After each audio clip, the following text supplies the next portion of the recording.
നമ്മളെ സമസ്തൻ്റെ പഴയകാല നേതാക്കന്മാരിൽ തട്ടാങ്ങര കുട്ടിയമ്മ മുസ്ലിയാർ എന്ന് പറയുന്ന ഒരാളുണ്ടായിരുന്നു. പൊന്നാനി ഭാഗത്താണ് മഹാനവറുകൾ ജീവിച്ചിരുന്നത്. തട്ടാങ്ങര കുട്ടിയമ്മൂലിയർ.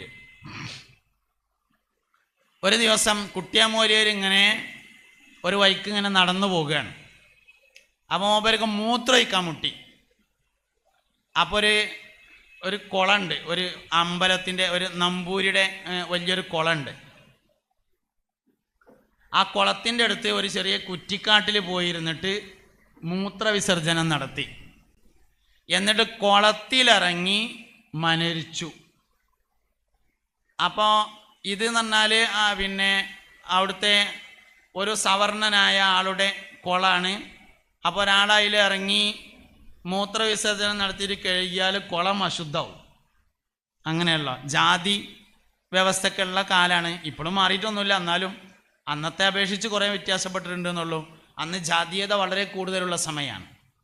അതുകൊണ്ട് മൂപ്പര് കാര്യസ്ഥനെ വിളിച്ചിട്ട് പറഞ്ഞു, നമ്മളെ കുളം ആരോ ഒരാൾ അശുദ്ധമാക്കിയിട്ടുണ്ട്, അയാൾ കുളത്തുനിന്ന് കയറിയാൽ നോം വിളിക്കണുണ്ട് എന്ന് പറയണം എന്ന് പറഞ്ഞു. അങ്ങനെ കാര്യസ്ഥൻ ചെന്ന് കുളത്തിൻ്റെ അടുത്ത് ഇങ്ങനെ കാത്തുനിന്നു. കുട്ടിയാമൂലിയർ പിന്നെ മനരിച്ചു. അങ്ങനെ കഴിഞ്ഞ് ഒതുണ്ടാക്കി കുളത്തുനിന്ന്. പിന്നെ അവിടെ നിന്ന് കയറിയിട്ട് ആ കല്ലിൻ്റെ മേലെ തലേകെട്ട് വെച്ചിരുന്നു.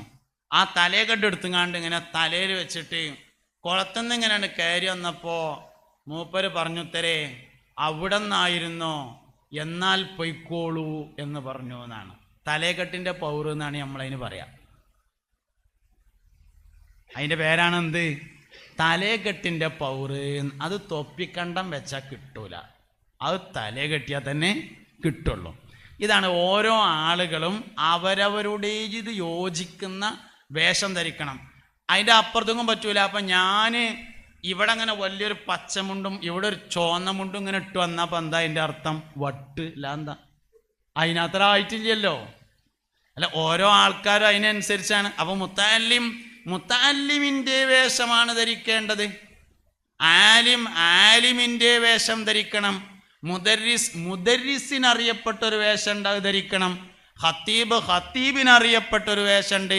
എന്താ പാൻറ് ഇട്ട് കണ്ട് ഒത്തുപോതിയാൽ ശരിയാവൂല എന്ന് ചോദിച്ചാൽ ശരിയൊക്കെ ആവും, പക്ഷെ മൊല്ലാക്കാക്ക് വേണ്ട. കൂട്ടാനൊക്കെ നല്ലതാണ്, പക്ഷെ ആർക്ക് വേണ്ട? എന്താ നിങ്ങൾ പറയാത്തത്? കൂട്ടാനൊക്കെ നല്ലതാ, പക്ഷെ ആർക്ക് വേണ്ട? മൊല്ലാക്കാക്ക് വേണ്ട. സംഗതി പാൻറ് ഇട്ടാലും സഹിയാവൊക്കെ ചെയ്യും, പക്ഷേ ഞമ്മക്ക് വേണ്ട.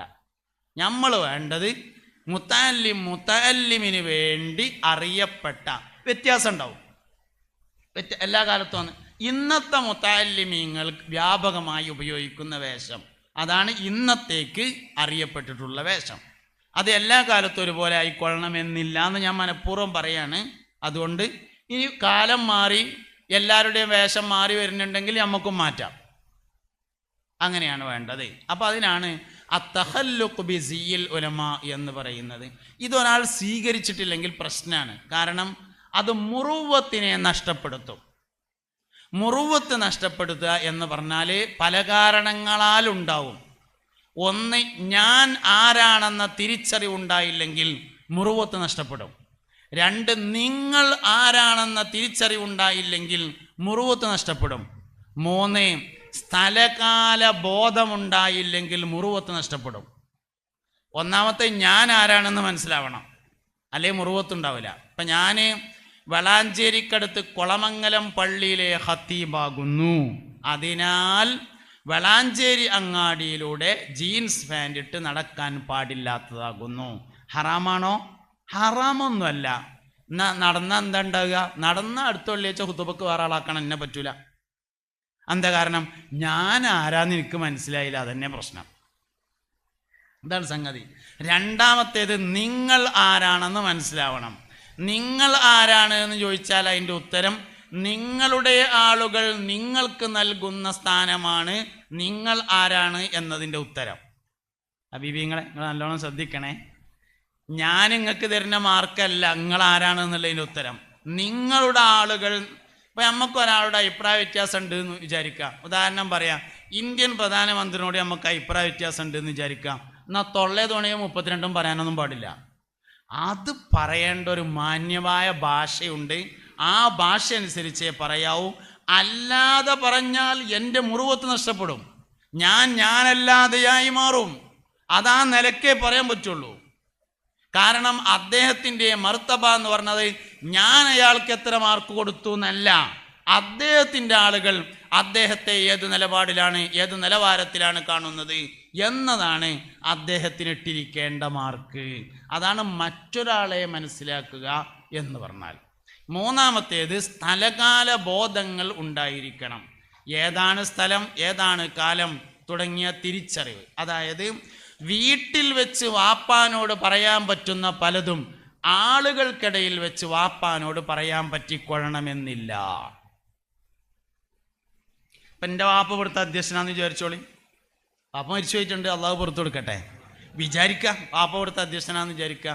അപ്പം ഞാൻ പ്രസംഗിക്കുകയാണ്. അപ്പം എങ്ങനെ പറയാം, ബഹുമാനപ്പെട്ട അധ്യക്ഷൻ, ബഹുമാനപ്പെട്ട വിദ്യാഭ്യാസ ബോർഡ്, സമസ്ത കേരള ഇസ്ലാം മത വിദ്യാഭ്യാസ ബോർഡിൻ്റെ മുഫത്തിഷ് കൂടിയായ ടി അബൂബക്കർ മുസ്ലിയാർ അവറുകളെ എന്നാണ് പറയേണ്ടത്. പെരെ പോയിട്ട് ഞാൻ വാപ്പാനെ വിളിക്കുമ്പോൾ ബഹുമാനപ്പെട്ട സമസ്ത കേരള ഇസ്ലാം മത വിദ്യാഭ്യാസ ബോർഡിൻ്റെ മുഫത്തിഷ് ടി അബൂബക്കർ മുസ്ലിയാർ അവറുകളെ എന്ന് വിളിക്കാൻ പാടുണ്ടോ? ഇല്ലല്ലോ. നാട്ടുകാരുടെ നിന്ന് വാപ്പാനെ പറയേണ്ടത് വേറെ രൂപത്തിലും. പെരെ ഇതൊരാൾക്ക് മനസ്സിലാകണേനാണ് സ്ഥലകാല ബോധം എന്ന് പറയാ. അതില്ലാതെ പോയാൽ പ്രശ്നവും. സ്ഥലകാല ബോധമുണ്ടായിരിക്കണം. ഏതാണ് സ്ഥലം, ഏതാണ് കാലം, ഏതാണ് സമയം എന്നിവയെക്കുറിച്ചുള്ള ബോധം. പറഞ്ഞുകൊണ്ടിരിക്കുന്നത് സിയ്യുൽ ഉലമാഇനെ കുറിച്ചാണ്. ആലിമീങ്ങൾ അവർക്ക് യോജിച്ച വേഷമാണ് ധരിക്കേണ്ടത്. അത് ഇൽമു നാഫിയാവാൻ ആവശ്യമായ കാര്യമാണ്. നാലാമത്തെ കാര്യം, ഒന്നാമത്തേത് ഞാൻ പറഞ്ഞു നിയ്യത്ത് നേരാവണം. രണ്ടാമത്തേത് അന്വേഷണത്തിലെ ഇഖ്ലാസ് ഉണ്ടായിരിക്കണം. മൂന്നാമത്തേത് ഉസ്താദിനെ, ഗുരുനാഥന്മാരെ ബഹുമാനിക്കണം. നാലാമത്തെ കാര്യം ഞാൻ പറഞ്ഞു. എന്താ നാലാമത്തെ പറഞ്ഞത്? ഉറക്കപ്പറി മനുഷ്യന്മാരെ,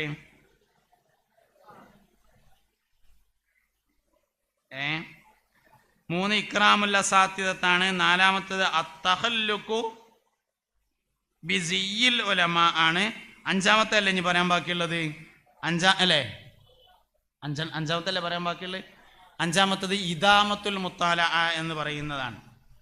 ഇദാമത്തുൽ മുത്താല എന്ന് പറഞ്ഞാൽ എപ്പോഴും മുത്താല ചെയ്തുകൊണ്ടിരിക്കുക. ഇപ്പം ഞാനൊക്കെ കോളേജിൽ പഠിക്കുന്ന സമയത്ത് കാളമ്പാടി ഉസ്താദ് അവരൊക്കെ എത്രയോ പ്രാവശ്യം ദർസ് നടത്തിയവർ, എന്നാലും സബക്കിലേക്ക് വരുന്നതിന് മുമ്പ് ഒന്നുകൂടി മുത്താല ചെയ്തിട്ട് വരും. അതാണ് ഇദാമത്തുൽ മുത്താല, എപ്പോഴും മുത്താല ചെയ്തുകൊണ്ടിരിക്കുക എന്ന് പറഞ്ഞത്.